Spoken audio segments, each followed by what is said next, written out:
दोस्तों, जब जब इस धरती पर पाप बढ़ा है, तब तब भगवान विष्णु ने धरती पर अवतार लिया है और दुष्टों का सर्वनाश किया है। भगवान विष्णु के अब तक कुल 9 अवतारों का जन्म इस धरती पर हो चुका है, जिनमें राम, कृष्ण, परशुराम, मत्स्य, कुर्मा, वराह, नरसिंह, वामन, बुद्ध आदि प्रमुख है। हिंदू पुराणों और धर्म ग्रंथों के अनुसार भगवान विष्णु का 10वां अवतार कल्कि अवतार के रूप में कलयुग में जन्म लेगा। वहीं कलयुग में कल्कि अवतार की प्रतीक्षा में आज भी 7 महापुरुष इंतजार कर रहे हैं। इन्हें कलयुग तक जीवित रहने का वरदान मिला हुआ है।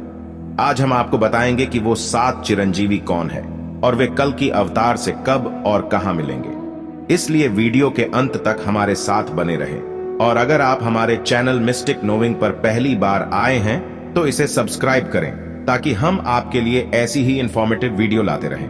तो आइए अब शुरू करते हैं। नंबर 1, बजरंगबली। इन दिव्य पुरुषों की सूची में सबसे पहले चिरंजीवी महापुरुष राम भक्त हनुमान जी का नाम आता है। हनुमान जी को माता सीता ने चिरंजीवी होने का वरदान दिया था और भगवान श्री राम से बजरंगबली को कलयुग के अंत तक धर्म और राम कथा का प्रचार प्रसार करने की आज्ञा मिली थी। हनुमान जी के जीवित होने के प्रमाण आज भी कई जगहों पर मिलते रहते हैं। महाभारत के वन पर्व अध्याय के 151 के अनुसार एक बार भीम द्रौपदी के लिए पुष्प लेने गंधमादन पर्वत जा रहे थे, तब उनकी मुलाकात हनुमान जी से हुई थी। कहा यह भी जाता है कि हर 41 साल में बजरंगबली श्रीलंका के मातंग कबीले में ब्रह्म ज्ञान देने आते हैं। कलयुग के अंत में जब पाप की सीमा बढ़ जाएगी, तब भगवान कल्कि इस पृथ्वी लोक पर अवतार लेंगे। तब हनुमान जी एक बार फिर से भगवान कल्कि के रूप में श्री राम जी के दर्शन करेंगे और तब भगवान श्री राम जी द्वारा दिए उन वचनों का कार्यकाल भी समाप्त हो जाएगा। नंबर 2, परशुराम जी। चिरंजीवी महापुरुषों की सूची में दूसरा नाम परशुराम जी का आता है। परशुराम जी भगवान विष्णु के 6ठे अवतार हैं। चिरंजीवी होने के चलते उनके भी प्रमाण महाभारत काल में ही दिखे थे। आपको बता दें कि परशुराम जी पितामह भीष्म, कर्ण और गुरु द्रोणाचार्य के गुरु भी थे। प्राचीन कथाओं के मुताबिक भगवान कल्कि के गुरु भी परशुराम जी ही होंगे।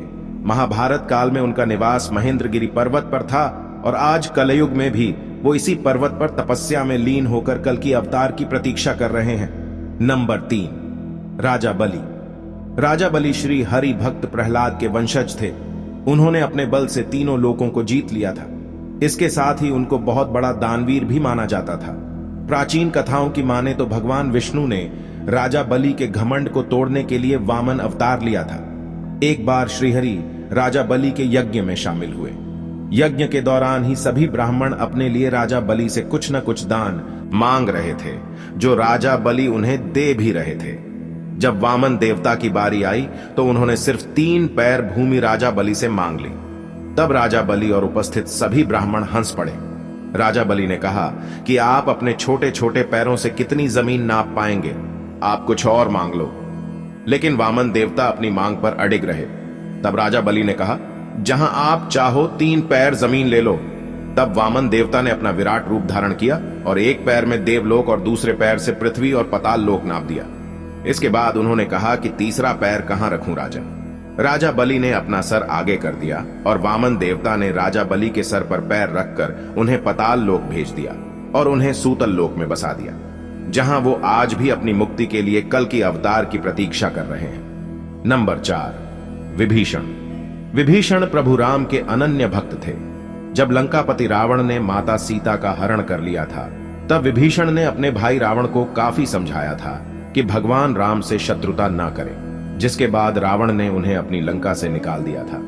तब विभीषण भगवान राम की सेवा में चले गए और रावण के अधर्म का अंत करने के लिए धर्म का साथ दिया। यही कारण है कि भगवान श्री राम ने विभीषण को चिरंजीवी होने का वरदान दिया था, जो कि आज के युग यानी कलयुग के अंत तक जीवित रहेंगे। विभीषण के जीवित होने के प्रमाण रामायण काल के बाद महाभारत काल में भी मिले थे। युधिष्ठिर के राजसीय यज्ञ के दौरान सहदेव विभीषण की मुलाकात हुई थी। कलयुग में विभीषण कहां हैं, इस बात की तो जानकारी किसी को नहीं, लेकिन यह जरूर पता है कि उनका इस युग में भी होने का सिर्फ एक लक्ष्य है, जो है अपने प्रभु के अवतार कल्कि से मिलना। नंबर 5, अश्वत्थामा। इन 7 महापुरुषों में अश्वत्थामा का नाम भी शामिल है। गुरु द्रोणाचार्य के पुत्र अश्वत्थामा आज भी इस पृथ्वी लोक पर मुक्ति के लिए भटक रहे हैं। महाभारत के युद्ध में अश्वत्थामा ने कौरवों का साथ दिया था। धर्म ग्रंथों के अनुसार भगवान श्री कृष्ण के ब्रह्मास्त्र चलाने के कारण अश्वत्थामा को कलयुग के अंत तक भटकने का श्राप दिया था। अश्वत्थामा के संबंध में प्रचलित मान्यता है कि मध्य प्रदेश के असीरगढ़ किले में मौजूद प्राचीन शिव मंदिर में अश्वत्थामा हर दिन भगवान शिव की पूजा करने आते हैं। अश्वत्थामा भी कल की अवतार की प्रतीक्षा कर रहे हैं। कहा जाता है कि अश्वत्थामा भगवान शिव का इकलौता ऐसा अवतार है जिसकी पूजा नहीं की जाती, परंतु कल की अवतार में अश्वत्थामा की एक अहम भूमिका होगा जो आने वाली पीढ़ियों तक उसका गुणगान करेंगी। नंबर 6, महर्षि व्यास। अश्वत्थामा के बाद छठे चिरंजीवी महापुरुष हैं महर्षि व्यास। महर्षि को वेद व्यास के नाम से भी जाना जाता है क्योंकि उन्होंने ही 4 वेद, महाभारत, 18 पुराण और भागवत गीता लिखी थी। महर्षि व्यास जी ने भगवान कल्कि के जन्म से पहले उनके अवतार के बारे में ग्रंथों में लिख दिया था। महर्षि वेद व्यास बहुत बड़े तपस्वी होने के कारण आज भी कलयुग में भगवान कल्कि के दर्शन के लिए तपस्या में लीन होकर इंतजार कर रहे हैं। नंबर 7, कृपाचार्य। कलयुग के आखिरी और 7वें चिरंजीवी महापुरुष हैं कृपाचार्य। संस्कृत ग्रंथों में उनको चिरंजीवी के रूप में बताया गया है। कृपाचार्य अश्वत्थामा के मामा और पांडवों और कौरवों के आचार्य थे। भागवत के मुताबिक कृपाचार्य की गिनती सप्तर्षियों में की जाती है। कहा जाता है कि वे इतने बड़े तपस्वी थे कि उन्हें अपने तप के बल पर चिरंजीवी रहने का वरदान मिला था। वहीं कुछ लोगों का मानना है कि उनकी निष्पक्षता के आधार पर उन्हें चिरंजीवी रहने का वरदान मिला था। कलयुग में कृपाचार्य अधर्म का नाश करने में कल के अवतार की मदद करेंगे।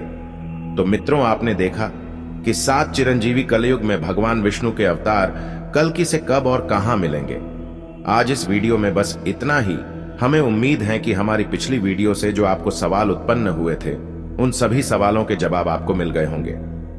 अगर ये वीडियो आपको अच्छी लगी तो इसे लाइक और शेयर जरूर करें। अगर आपने अभी तक हमारे चैनल को सब्सक्राइब नहीं किया तो जरूर करें। और हां, इस वीडियो के साथ अंत तक बने रहने के लिए आपका बहुत बहुत धन्यवाद।